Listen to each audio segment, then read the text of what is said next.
Pimpy was a rolling stone. I think I'm in some trouble. Jane's gonna shout and moan. I wasn't supposed to go out, and I didn't make it home. So I turned up at my front door, minus all my wealth, my tail hanging between my legs, feeling sorry for myself. And sure enough, she shouted, but was extra mad with me, because I'd forgotten today was the day we got to watch the Rolling Stones for free. Then her dad came to collect us, and I hardly spoke a word on my way to Wembley with the family of my bird. We made it to the stadium and went straight past all the crowd. Our VIP tickets would get us where only important people were allowed. So we went into a special room. On the walls were heads of clay. And when I tried to pay for drinks, they said, "Put your cash away." The bar was complimentary, which was really rather good. And playing snooker to my left was Keith and Ronnie Wood. After the night I'd had before, I did not begin to think I'd be at a bar in Wembley, not paying for my drinks. And when the Stones came out to play, we sat in the royal box. I'd never seen the Stones before, but I'd looked under lots of rocks. Mick Jagger started singing. The crowd began to roar, and 'cause someone was sitting in my seat, I sat next to Andrea Corr. And halfway through the Rolling Stones, a guy came up to me. "You're in my seat, so could you move?" I thought, who the hell is he? So I said, "No, you can stand or sit down upon the floor." I found out a little later he was the drummer from the Corrs. I sent Jane to get some cigarettes, 'cause mine were in the car. But she came back without the fags, just a big fuck-off cigar. And when the Rolling Stones had finished, we were rounded up and sent to a room just for important people or the family that went. In there was Tony Adams, the England football star. I thought I'd go and talk to him over at the bar. "Hello, Tony Adams.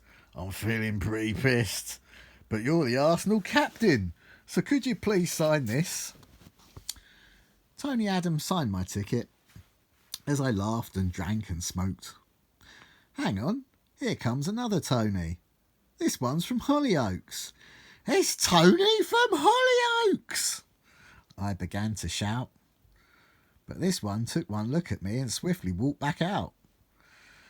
There was a room for Virgin Record staff, but security would not believe that I was allowed to go in there, and they insisted that I leave. I tried to argue with these men, which is when Jane's dad, I think, presumed I had maybe got a bit too drunk from all the drink I had consumed. He then brought to my attention that my mouth had begun to froth. Foam. So he gathered up the family and made us all go home.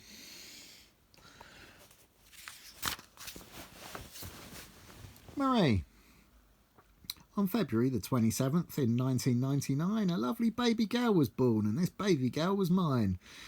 A kid can change your life, they say, and that, my friends, is true. For you'll have someone else to think about, other than just you. Christmas tree. You are my lovely daughter, my little girl Marie. You shine and glow and sparkle just like a Christmas tree. Marie family tree. Life throws up some funny things, and some are thrown at me, like how Mick Jagger of the Stones is related to Marie. Now this is not some made up shit, it's absolutely true. Marie's mum is my ex-Jane, whose mother's name is Sue. Sue's father's name was Horace, who lived I think to 96. He was great-granddad to my little girl, and the uncle of Sir Mick. Pick a pocket phone. Martin is my friend, of course, work colleague, and a mentor. He's manager of GBs, you know, now in the Checker Centre in Maidstone Town. That's where he is. Next door to Pocket Phone, who were needing staff so badly they sent an application to my home. Because Martin had gone in their shop, saying I was someone they should obtain. My interview went very well, so I then found myself again working next to Martin, but this time in a different shop. We were carving up the high street like butchers carving chops. Though my time in Maidstone was cut short, because you have to see, Pocket Phone now had a Dover branch, which really needed me. So off to Dover I did go, which seemed like such a pity. I had to work with Lorna and a girl called Tony Chitty, and a guy who was called Brian, who looked just like a snail, all slow and dull and boring when he tried to tell a tale. Lorna left, and Chitty left, and in came Gary Hatt to manage Pocket Phone Shop, his new natural habitat. He employed a girl called Catherine and a girl called Becky too, and for a little while we did all that we could do to hit our daily targets and keep all the bosses sweet. Some days we'd do a little scam, so it was free for us to eat. For instance, selling an accessory like a £10 leather case, which we'd write off as a free gift, so it was sold but without a trace.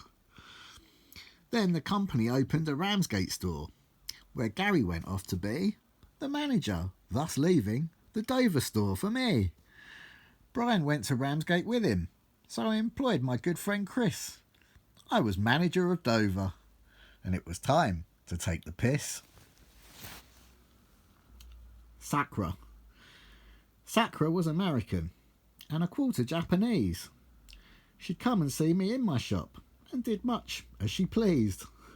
One time she jumped over the counter as I was talking to a couple. Sakura had some lovely tits, nice and round and supple. But the people I'd been talking to about purchasing a phone started to look a bit upset and then began to moan. So I got one of the other staff, I think it was the snail, to relieve me of my duties and take over on the sale. I love Sakura being naughty, but she was causing angry stares, so I swiftly took her out the back and up the stockroom stairs.